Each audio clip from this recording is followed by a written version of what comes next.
চকু কপালত উঠাৰ এক আজব ঘটনাৰ সংঘটিত হৈছে।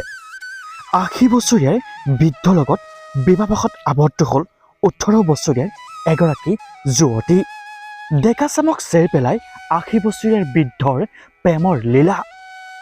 কথাতে কোৱা হয় কালৰো কাল বিপৰীত কাল।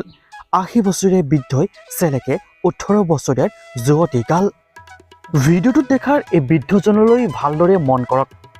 এই বৃদ্ধজনে এনে এটা কাম কৰিলে যাৰ বাবে সকলো সামাজিক মাধ্যমত এতিয়া ভাইৰেল হৈ পৰিছে। এই বৃদ্ধজনৰ বয়স এতিয়া মাত্ৰ ৮০ বছৰ। ৮০ বছৰ বয়সতো বিবাহ কৰোৱা নাছিল এই বৃদ্ধজনে, কিন্তু অৱশেষত এগৰাকী কন্যা বিচাৰি পালে নিজৰ বাবে। কিন্তু কালৰো কাল বিপৰীত কাল। এইবাৰ ৮০ বছৰীয়া বৃদ্ধই বিবাহপাশত আবদ্ধ কৰোৱালে এগৰাকী ১৮ বছৰীয়া যুৱতীক।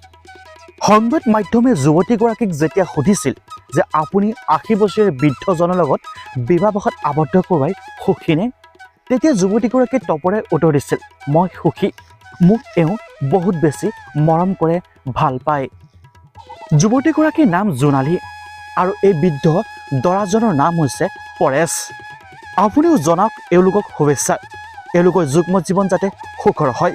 Bureau report, news 8 Assam.